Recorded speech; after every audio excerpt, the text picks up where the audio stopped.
Hola, soy Silvia Cruz La Peña, directora del País Audio. El próximo 19 de noviembre, Argentina elegirá a su nuevo presidente. El País Audio, en colaboración con Anfibia, os presenta Sin Control, el universo de Javier Milei, una serie de 4 episodios para conocer la figura del controvertido candidato que hasta hace poco era un completo desconocido. Los episodios ya están disponibles en todas las plataformas de audio. Un candidato que a los gritos y con insultos se instaló en la escena política argentina, que tiene un vínculo con Dios, que cree ser un elegido. Como que estaba predestinado a una cosa así y que tenía de alguna forma un llamado, una misión. Pero Javier está roto, por eso también es tan potente. Me dice, vos sos comunista, sos una comunista de mierda. Es la tesis bomba. Gana Milei y esto explota en algún momento. Y ahora sí, os dejo con el episodio de hoy. A la investidura a la presidencia del Gobierno, que empieza este miércoles, Pedro Sánchez se presenta con mayoría absoluta. La ha conseguido, entre otros, con los votos de Junts, tras el acuerdo más polémico de su carrera, que incluye una proposición de ley de amnistía para los líderes del procés. El texto y otros conceptos se han explicado poco y, sin embargo, llevan días calentando el debate en los medios y las manifestaciones en la calle. Vamos a intentar aclararlos. Soy Ana Fuentes. Hoy en El País, diccionario para seguir la investidura.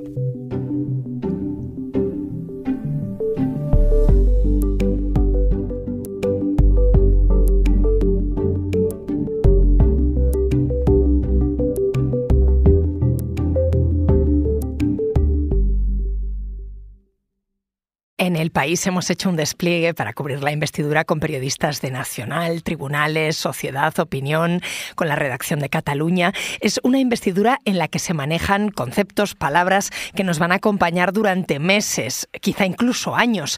Para entenderlos voy a preguntarle a quienes están informando sobre ellos en sus crónicas. La primera palabra es la que más se ha repetido estos días y que luego sale en casi todas. Con ella empiezo este diccionario con la A de amnistía. En defensa de la convivencia entre españoles, defiendo hoy la amnistía en Cataluña por los hechos acaecidos en la década. Hola, José. Hola, Ana, ¿qué tal? José Hermida es uno de los reporteros de la sección de política, que estás ahí en el Congreso estos días.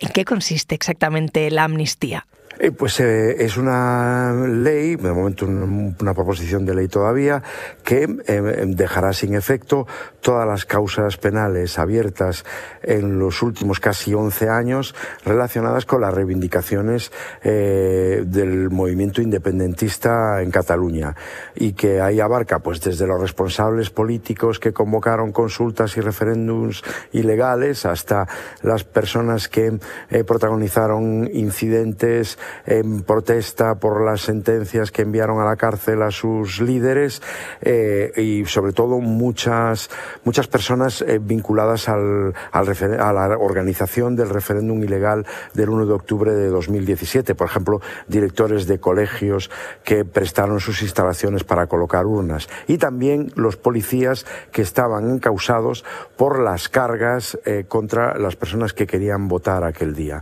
O sea, se calcula que serán alrededor de unas 400 personas las beneficiadas. ¿Y en qué se diferencia esta amnistía de otra palabra que hemos escuchado en los últimos años, los indultos? Ambas son medidas de gracia, lo que pasa es que tienen dos diferencias fundamentales. Primero, el momento. Los indultos solo se producen una vez que se ha agotado el proceso penal, es decir, una vez que la persona ya ha sido condenada. Y en el caso de los líderes independentistas fueron indultados después de haber permanecido más de 3 años en la cárcel. El indulto es una potestad exclusiva del gobierno. La amnistía se aplica antes, previamente, como en este caso, a procesos que todavía están en marcha y que no han sido juzgados. Y en este caso la facultad es del Parlamento, no del Gobierno. O sea, tiene que ser el Congreso de los Diputados el que lo apruebe, como parece que va a ser el caso. Hemos escuchado muchas críticas a esta amnistía en los últimos días que dicen que no es una medida constitucional. ¿Respeta la Constitución? Uy, yo no me atrevo a decir tal cosa porque de hecho hay un debate entre los juristas. Digamos que aquí el gobierno parte de una posición un poco débil argumentativamente porque en su día también consideró, cuando lo reivindicaban los independentistas, que era inconstitucional. En el texto que se acaba de presentar hay una gran cantidad de referencias a la Constitución, apelando a la ley fundamental, en un intento precisamente de garantizarse su constitucionalidad. Ahora, esto solo lo podrá decir, solo tendrá la última palabra el Tribunal Constitucional. La oposición y asociaciones de jueces y demás, pues ya sostienen de forma indubitable que es inconstitucional, pero no es la opinión de todos los juristas y ya digo, en todo caso, en nuestro sistema político, la última palabra al respecto le corresponde al Tribunal Constitucional y así se manifestará en su día, porque con toda probabilidad se van a presentar un montón de recursos. José, gracias. Sigo con el resto de compañeros. Gracias a ti, Ana. Otro término que se ha repetido mucho es una palabra en inglés, lawfare, que quiere decir usar la justicia con fines políticos. Reyes Rincón es mi compañera experta en tribunales. Hola, Reyes. Hola, Ana. En la ley de amnistía de la que hablaba con José, al final no se ha incluido ese término, lawfare, pero sí que está en el acuerdo que ha firmado el Partido Socialista con Junts. ¿Por qué y qué significa eso? Bueno, eso parece que fue una exigencia de Junts, de las que llevó a estirar mucho la negociación, porque el independentismo siempre ha considerado que en todas las causas judiciales del procés había algo de lawfare. O sea, ellos de inicio no admiten haber cometido ningún delito. Pero, sobre todo, ya en los últimos años han ido admitiendo, bueno, que se judicialicen las causas principales, pero sobre todo ellos ven un uso un poco espúreo de la justicia en causas judiciales que hay abiertas contra representantes del independentismo que no están vinculadas directamente al procés, pero que ellos están seguros de que se trata de una persecución judicial por ser quienes son.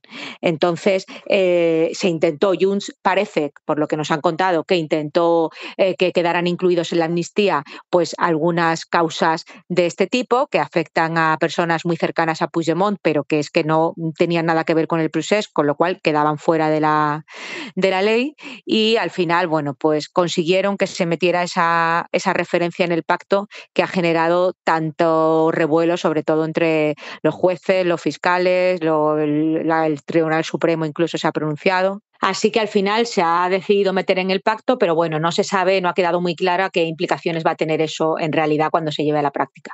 Gracias, Reyes. Nada. Una palabra que ya conocíamos y que ha vuelto es procés. Los hechos políticos y sociales que incendiaron las relaciones de Cataluña con el resto del Estado desde 2012 y que culminaron con el referéndum ilegal del 1 de octubre y la declaración unilateral de independencia. Aquello afectó a todo el sistema político hasta hoy. Quien mejor me podía explicar por qué volvemos a hablar de procés es Miquel Noguer, que dirige la delegación del país en Cataluña. Le mandé un mensaje. Hola Miquel, ¿qué tal? Quería preguntarte si esto que estamos viviendo es el final del procés o no, o es una nueva etapa de la relación entre el gobierno central y el independentismo en Cataluña. Gracias. Hola Ana, me preguntas por el futuro del procés en Cataluña y partiendo de la base que cualquier previsión a más de 10 días vista en la política catalana es pura ciencia ficción, sí que creo que hay dos hechos objetivos que vale la pena señalar y que nos pueden indicar por dónde van a ir las cosas. El primero es que el pacto al que llegan Junts per Catalunya y el PSOE para la investidura de Pedro Sánchez pacta perfectamente las discrepancias entre los dos partidos y se establece claramente que Junts per Catalunya continuará defendiendo la celebración de un referéndum en Cataluña por más que el PSOE mantenga y defienda su agenda. Hay un segundo hecho objetivo y es que la semana pasada, justo antes de la aprobación definitiva de esta amnistía, la CUP intentó en el Parlament de Cataluña aprobar una nueva propuesta para elaborar otra ley del referéndum, como la de 2017, para celebrar un referéndum de independencia en Cataluña. Ni Junts ni Esquerra apoyaron esta propuesta, vinieron a decir que ahora esto no tocaba. Por lo tanto, es evidente que por más que el discurso independentista continuará imponiéndose, entre otras cosas porque hay elecciones autonómicas dentro de un año o un poco más en Cataluña y tanto Esquerra como Junts van a rivalizar para ver quién defiende mejor los intereses de los independentistas, es evidente que una cosa será el discurso y la otra cosa serán los hechos, qué se aprueba en el Parlamento y qué se acaba haciendo desde las instituciones, que seguramente no va a cuadrar con lo que digan los partidos. Por lo tanto, esto va a redundar en un clima político que no será plácido, por supuesto, pero que no va a ir por vías claramente inconstitucionales y, por lo tanto, no se va a repetir lo de 2017. Y eso, por supuesto, va a ayudar a mantener lo que busca la ley de amnistía, que es la convivencia en Cataluña. Con la P también, protestas o... Acaban de tirarnos gases lacrimógenos, la policía, por puto defender a España. 12 jornadas de protestas frente a la sede del PSOE de Ferraz, manifestaciones multitudinarias el pasado domingo en toda España. Hacía años que no se veía esta tensión. Hola, Miguel. Hola, Ana. Miguel González es mi compañero de la sección de política. Te pillo hoy en la redacción, pero has estado cubriendo manifestaciones estos días. ¿Qué tienen de peculiar estas protestas con respecto a otras? Bueno, para mí lo que tienen de peculiar y preocupante, digamos, es sobre todo el nivel de odio, ¿no? El nivel de odio que se ve en estas manifestaciones, muy centrado en Pedro Sánchez. Os acordaréis, ¿no?, que hace un par de años el objeto de todas las iras, odios y fobias era Pablo Iglesias. Pablo Iglesias desapareció y ahora se han trasladado, yo diría, multiplicadas a Pedro Sánchez. Hemos escuchado palabras muy gruesas: traidor, golpe de Estado, ruptura de España. ¿Todo esto es algo general? ¿Se está elevando el tono cada vez más? Bueno, yo creo que quien ha elevado el tono en la política española, por lo menos en la parte de la derecha, ha sido Vox. El término traidor lo utilizó Abascal, referido a Pedro Sánchez, y comparándole con el conde don Julián o con Bellido Dolfos. Primero, yo le recomendaría que leyera Reivindicación del conde don Julián de Goytisolo, o que, por ejemplo, mirara que hay muchos zamoranos que consideran que Bellido Dolfos no fue ningún traidor, sino que lo que hizo fue librar a la ciudad del cerco del rey Sancho porque la ciudad había sido donada a doña Urraca. Pero más allá de que la historia, evidentemente, cada uno la utiliza a conveniencia, estos términos, como el de traidor, ¿no?, tienen una carga emotiva y una carga visceral muy fuerte. Por eso no es extraño que después de traidor haya venido Pedro Sánchez a prisión, igual que Puigdemont a prisión, y luego ya hemos escuchado en los últimos días: Sánchez, muérete. Es decir, un nivel, sinceramente, de odio y de visceralidad difícilmente entendible. Y perdóname, entre los muchos eslóganes que se han gritado, por ejemplo, a mí ha habido uno que me ha sobrecogido, que era puto rojo el que no vote. Porque el término rojo yo no lo escuchaba utilizar como insulto desde la guerra civil y la dictadura, ¿no? Entonces parece que alguien está queriendo desenterrar la dinámica guerra civilista de rojos y azules, ¿no? Y que en estas manifestaciones haya grupos neonazis, haya grupos falangistas que hablen de rojos y azules y que canten el cara al sol, no deja de ser una anécdota. Pero cuando esto se contagia a miles de personas que están allí participando, entonces estamos entrando en una deriva muy peligrosa. Gracias, Miguel. Te dejo, que sé que tienes mucha faena. Gracias a ti, Ana. Un momento. Enseguida volvemos. Y volvemos a la E de equilibrios, de estabilidad institucional, y a la G de gobernabilidad. Nosotros, evidentemente, pues a lo que aspiramos es a configurar una mayoría de la investidura que pueda favorecer esa investidura. Este era Ernest Urtasun, portavoz de Sumar, mencionando esa palabra, la gobernabilidad. Y por ella le pregunté también a mi compañera Natalia Junquera. Nos decía el politólogo Pablo Simón que nadie se mete en este Vietnam si no es para intentar agotar la legislatura. Es verdad que tanto el PSOE como Junts han dado muchos volantazos en sus respectivas estrategias y en sus respectivos discursos para llegar hasta aquí. El PSOE está haciendo todo lo contrario a lo que decía que iba a hacer y Junts va a investir a un presidente del Estado español unos años después de declarar unilateralmente la independencia de Cataluña. Pero la presión en la calle y de la oposición va a ser tan grande que creo que el bloque de la investidura va a tener más incentivos para permanecer unido que para deshacerse. Y creo también que no arriesgamos mucho si decimos que va a ser una legislatura muy bronca y muy crispada, porque ya está empezando muy fuerte, con el PP y Vox perfectamente sincronizados, utilizando el lema de gobierno ilegítimo y fraude electoral. Natalia me explicaba que puede ser una legislatura bronca, pero quise que concretara más, que me contara cómo la afrontaba cada partido. El PSOE va a tener 4 años para hacerse perdonar la amnistía, que es una medida que provoca un rechazo frontal en la oposición y en los votantes de derechas, como estamos viendo, pero que también desmoviliza, también desilusiona a su propio electorado. Va a necesitar un buen relato y va a tener que prolongarlo porque, a diferencia de los indultos, la aplicación y las consecuencias de la ley de amnistía es probable que se alarguen en el tiempo. Los socialistas tienen que convencer a su electorado, al electorado de izquierdas, de que ese trago de la amnistía ha valido la pena y tienen que compensarlos con otras medidas sociales. A diferencia de la legislatura anterior, es previsible que con Sumar en lugar de Podemos haya menos diferencias en el gabinete de gobierno, de esas diferencias internas, pero Podemos ha empezado a marcar perfil propio y siempre que un partido intenta marcar perfil propio es atacando al que tiene más cerca, con lo cual tampoco están excesivamente tranquilas las aguas en el bloque de la izquierda. Y en la derecha pasa algo parecido, porque compiten PP y Vox, y ya sabemos que los motivos que hicieron subir a la extrema derecha en las encuestas, los que alentaron el voto al partido de Santiago Abascal, fueron fundamentalmente el feminismo y Cataluña. Y en la medida en que Cataluña vuelve a estar muy presente en la agenda, eso mejora las perspectivas de Vox y complica la vida al PP. Son unos acuerdos que tienen una característica común, y es que son mejoras.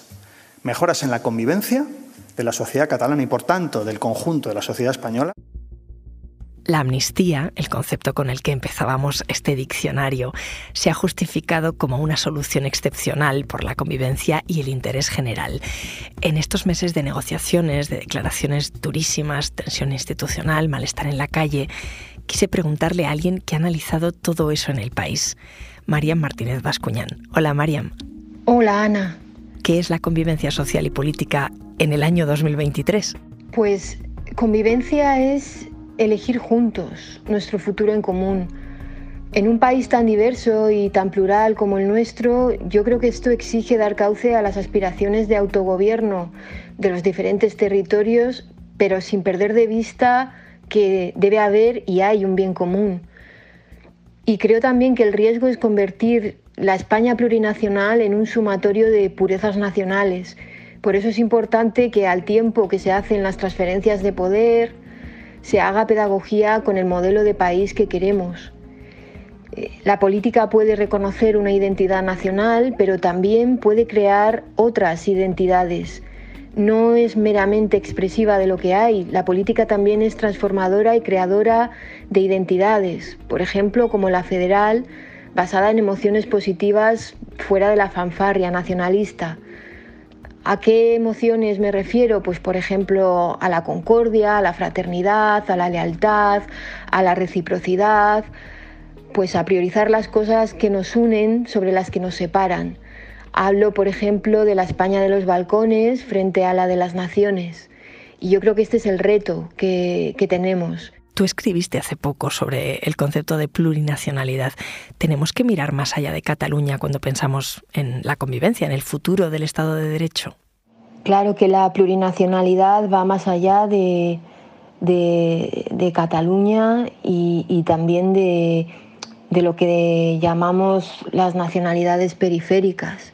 Por eso es importante que el Gobierno trate de encajar su proyecto de amnistía en un marco de propuesta para España. Y no es incompatible que esto sea una palanca de convivencia para Cataluña, incluso una moneda de cambio para la investidura, pero sobre todo que que se ajuste a un marco, a un cuadro general de un proyecto político que imagine nuestro futuro en común. Yo creo que hay una oportunidad para abordar un aspecto nuclear del Pacto del 78, que es esa renovación urgente del modelo territorial, tanto en su vertiente política como económica. Y creo que ese aplazamiento está produciendo un desgaste enorme y llena de grietas a nuestra cohesión social. Por eso todos estos cambios urgentes, incluido el proyecto de amnistía, necesitan inscribirse dentro de ese modelo territorial de España, y así pues es mucho más fácil encaminar todas las decisiones que se vayan tomando hacia un resultado que sea ese cuadro general del proyecto político que imagine nuestro futuro en común. El hecho de que la gente salga a la calle a protestar, aunque sea con palabras gruesas, como nos contaba antes Miguel, ¿eso refuerza la democracia porque se están expresando o la erosionan? Pues no, las manifestaciones no erosionan las democracias, son un instrumento más bien que las democracias tienen para hacer llegar sus mensajes o mensajes de la ciudadanía a los dirigentes. Es una dimensión más de la democracia.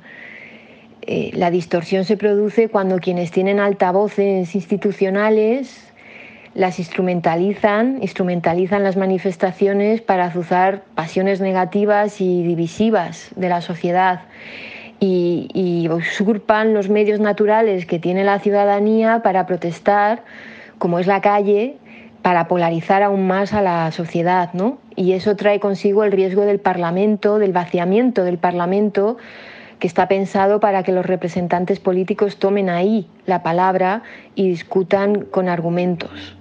Ese es el riesgo, no que las manifestaciones erosionen la democracia. Gracias, Mariam. Gracias a ti.